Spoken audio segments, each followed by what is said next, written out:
Olá, gente, tudo bom? É bom estar com vocês de novo aqui no nosso Centro de Estudos Presbiteriano.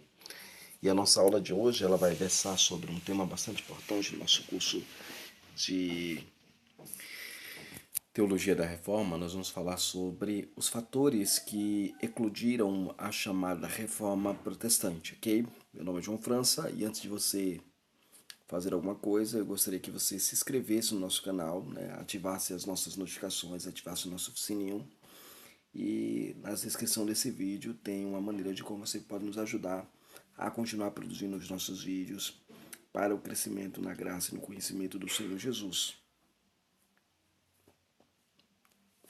Muito bem, então nós vamos trabalhar hoje esse tema, fatores que eclodiram a chamada Reforma Protestante. Um dos maiores desafios que enfrentamos no estudo sobre a reforma é identificar, por exemplo, o que motivou a sua eclosão, o que motivou a sua deflagração. Alguns sugerem que foram as 95 teses de Lutero que explica todo o movimento chamado de movimento reformado, movimento protestante. Outros atribuem as condições econômicas e a nova classe que surgira naquela ocasião, conhecida como a burguesia, que surge com grande ímpeto, né? Ainda temos o movimento do ad fontes como sendo a causa motriz de toda a revolução reformada da primeira geração dos reformadores. Então, há muita questão dita sobre como surgiu a reforma, de que maneira surgiu a reforma protestante, mas sem necessariamente apresentar de fato o motivo real, a condição real em que a reforma se deu, ok? Então, nosso objetivo nesta série sobre teologia reformada é mostrar em primeiro plano o que foi esta reforma e como ela eclodiu e como ela aconteceu. Primeiro consideremos os antecedentes históricos. No estudo sobre a reforma protestante, é necessário considerar os antecedentes históricos para se compreender todo o background da reforma. Isso vai ajudar a nós a compreendermos melhor a sua mensagem, a sua importância e a importância própria da reforma protestante. Em primeiro lugar, nós vamos observar que havia uma busca pela igreja verdadeira nesse contexto. E aí Timothy George, no seu livro Teologia dos Reformadores, nos diz que os 2 séculos anteriores à reforma se proliferaram os demandos da igreja e o mesmo ocorria com os apelos pela reforma. Então, os demandos aumentaram, mas também os apelos por uma reforma também aumentaram de maneira considerável. Havia uma crise de confiança na identidade e na autoridade da igreja, o que é a igreja e o que ela de fato deve ser acreditado, o que deve ser acreditado a ela. A pergunta na mente dos fiéis era esta: é mesmo esta é mesmo uma igreja verdadeira? Pois se instalara dentro da igreja, nela, algumas coisas que faziam com que os fiéis perguntassem a si mesmos se estavam diante de uma verdadeira igreja. Primeiro havia a prática da simonia, que era a venda do sagrado. Uma pessoa podia comprar um cargo de bispo, um cargo de pastor, um cargo de padre, e assim viver muito bem sem ter nenhum conhecimento da Bíblia, da teologia, do que é a Escritura, do que é a palavra de Deus, mas poderia continuar sendo uma pessoa voltada para o sacerdócio, porque ela comprou o ofício de sacerdote. Havia também o nepotismo dentro da igreja, que eram os parentes daquela pessoa no poder. Haviam muitos bispos, arcebispos, cardeais que estavam com parentes dentro do poder papal. E havia também o concubinato clerical, ou seja, as prostitutas dos padres, dos bispos do papado. Havia muitos papas que tinham muitas mulheres, haviam muitas amantes, haviam muitos problemas relacionados a essa questão. E isso é interessantíssimo ser considerado, ok? Muito bem. O segundo aspecto que precisamos considerar são os pré-reformadores, como Wycliffe e Hus, ok? O segundo aspecto a ser considerado é a importância dos pré-reformadores como um fator preponderante no surgimento da reforma protestante, mas também para a identidade da verdadeira igreja. Por exemplo, John Wycliffe, ele é considerado a estrela-alva da reforma. Ele trouxe um debate para o questionamento da autoridade da infabilidade papal, apontando que Cristo era o chefe supremo e não o Papa e o líder supremo da igreja. Afirmou também que a Bíblia não é e não a igreja, era a autoridade única para o crente e que a igreja romana deveria se amoldar, né, aos padrões da igreja do Novo Testamento. Então, Havia uma tendência do Wycliffe em mostrar os erros da igreja, os demandos da igreja, dentro deste princípio de que três coisas são claras aqui. Primeiro, a Bíblia e não a igreja era a autoridade única para a vida do crente. Segundo, a igreja de Roma deveria se amoldar ao padrão da igreja no Testamento, sucessivamente. E para que o seu argumento tivesse algum peso, ele compreendeu que é necessário fazer algumas coisas. E aí ele empreendeu uma tradução do Novo Testamento para o inglês e também se colocou contra a transubstanciação, afirmando que Cristo estava espiritualmente nos elementos e deveria ser recebidos unicamente pela fé.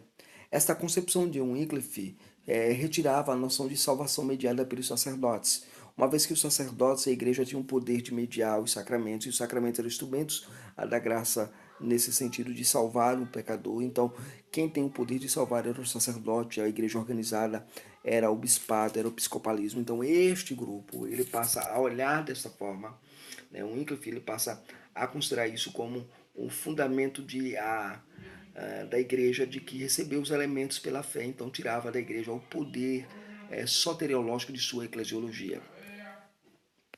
Este é o Wycliffe. John Wycliffe foi pastor, teólogo, traduziu o Novo Testamento para o inglês. 40 anos após a sua morte, teve o seu corpo exumado e teve seus ossos queimados pela heresia de dizer as coisas que ele disse, ok? Seguindo para o nosso próximo processo, nós temos John Huss, né? John Huss. Um outro personagem interessante na história para o background da Reforma Protestante é outro João, né? O John Huss. Ele leu as obras de Wycliffe, né? Abraçou as suas ideias e por causa disso também foi queimado em praça pública. Antes de morrer, ele declarou o seguinte: hoje vocês silenciam um cisne, mas no futuro Deus levantará um ganso e não poderão calá-lo. Um século depois, nós temos Lutero, que era o ganso, que se identificar agora com Huss. Diz assim: eu aprendi a minha doutrina com John Huss. Então nós temos aí uma coisa interessante, inusitada na teologia, que esses dois pré-reformadores foram, digamos assim, os pontos mais próximos do que os reformadores entenderam sobre a graça, a palavra, o evangelho e como as coisas deveriam ser processadas para a vida da igreja, ok? Seguindo aqui, consideremos agora os fatores determinantes desta reforma, né? No nosso estudo, agora se ocupa dos fatores determinantes para que se ocorresse de fato a reforma protestante. O primeiro fator é o fator político. É considerado uma das causas indiretas da reforma protestante. Keynes nos lembra exatamente isso. E como esse fator político se tornou uma das causas indiretas da reforma. Primeiro, as nações-estados.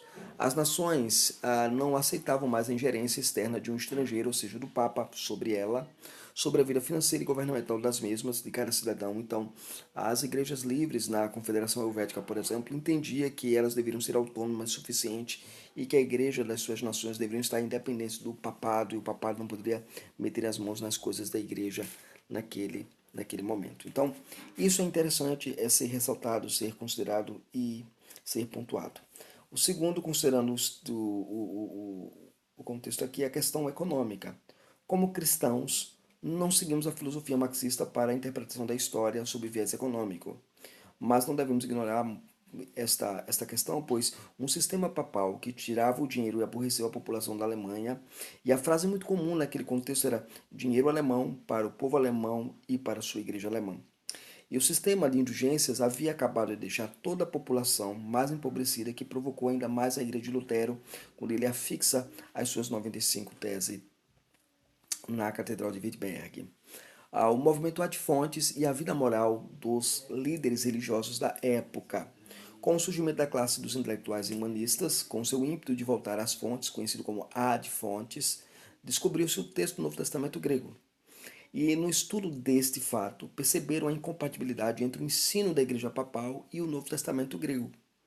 Ou seja, eles pegaram a fonte da Escritura, que é o Novo Testamento em grego, e começaram a comparar entre o ensino que os bispos, os padres, ensinavam naquele contexto, e queriam agora, de fato, comparar agora, está uma incompatibilidade entre o que a Bíblia diz e o que a igreja faz.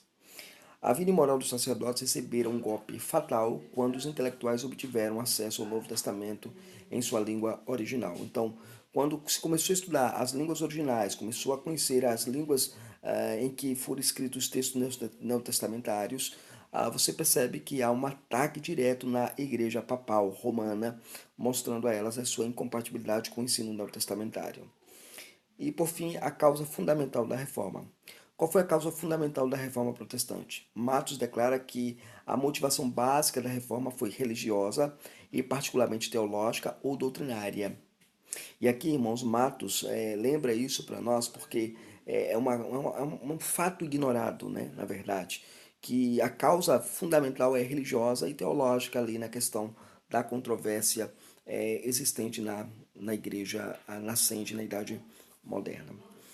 Ok. Então nós temos aí as indulgências como estupim. E esse aspecto ficou ainda mais claro na luta de Martinho Lutero contra as indulgências, que foi o estopim para a eclosão da Reforma Protestante. Então, a partir daí, temos uma batalha doutrinária e teológica, e foi o famoso protesto de Lutero das 95 teses contra o abuso das indulgências, a avalanche dos acontecimentos que resultaram na Alemanha, que daí se espalhou por todo o norte e oeste da Europa naquele contexto. E é desse processo desenvolveu-se aí 3 causas eficientes para a consolidação da reforma. Essas causas eficientes são, primeiro, o sola fide. Na fixação das 95 teses, Lutero enfatiza que a justiça da fé é imputada aos pecadores sem necessidade alguma de indulgências ou de obras ou de esforço humano, tão propagada naquele tempo, sendo a fé a causa instrumental da justificação, como nós lemos em Romanos capítulo 1, versos 16 e 17, que nos ensina que o poder de Deus e a graça salvadora de Deus é revelada no Evangelho de fé em fé, de sorte que o justo viverá por fé. Então, a fé que justifica, a fé que salva, a fé que liberta, ela vem advinda da graça de Deus como instrumento de Deus para libertar e salvar este homem. O segundo elemento é o chamado sola gratia. Se a fé é a causa instrumental da salvação, então qual é a causa eficiente? No ensino papista, eram os sacramentos. Consequentemente, toda a eclesiologia romana era soteriológica. Então, os reformadores declaravam e declaram que a causa eficiente da salvação é a livre graça de Deus, conforme nós aprendemos em Efésios capítulo 2, versos 8 a 9. Nesse contexto, nós entendemos que a salvação ela se dá exatamente por pura iniciativa divina e não por meio de mediadores sacramentais, que era a proposta do romanismo naquele contexto e ainda o é nos dias de hoje. Também temos o sola escritura, mas ainda havia uma barreira a ser superada, que é a questão da autoridade. Quem tem autoridade sobre a igreja? Quem tem autoridade para determinar o que é verdadeiro e o que é falso? Quem tem autoridade, por exemplo, para dizer que alguém é salvo ou não? Que os sacramentos têm validade ou não? Então, qual é a autoridade? Quem eu devo obedecer? A resposta geralmente oferecida era o Papa, os concílios e as suas decisões. Entretanto, Lutero e os reformadores disseram que as suas mentes estavam cativas às Escrituras e que somente elas são a norma reguladora da crença dos homens. Então, assim, quando você estuda a história da igreja, né, você estuda a história da igreja, a história da reforma, você vai descobrir o seguinte, que a norma reguladora na vida de todas as doutrinas que nós levantamos anteriormente, ela vem derivada das Escrituras, porque ela é a sagrada das letras que podemos encontrar a salvação, ela é inspirada por Deus e ela é útil para nos conduzir em todo o ensino, na justiça, piedade, a fim de que sejamos perfeitos e perfeitamente habilitados para toda boa obra. Então essas 3 bandeiras, né, o sola fide, o sola gratia e o sola escritura, estão presentes nos escritos dos reformadores da primeira geração e também segue, né, vai haver uma sucessão mais adiante desses mesmos ensinos para os reformadores posteriores, Calvino, Colopádio, Zwinglio e assim sucessivamente. Então nós temos a doutrina de que a escritura se torna a base de todo ensino teológico cristão, no qual a Bíblia vai caminhar para confrontar as nossas tradições, e as tradições que estão de acordo com as Escrituras serão sempre abraçadas, acolhidas pelo povo de Deus. Que Deus nos abençoe, que Deus estenda graça sobre as nossas vidas e que nós possamos, de fato, crescer no conhecimento do Senhor. Se você gostaria de ajudar o nosso canal, você faça o seguinte, se inscreva no nosso canal, ative as notificações, compartilhe esse vídeo e também, se você quer nos ajudar de maneira efetiva, vai na descrição desse vídeo e veja uma maneira de como você pode nos ajudar a continuar com esse projeto. Deus abençoe e estenda graça sobre a tua vida.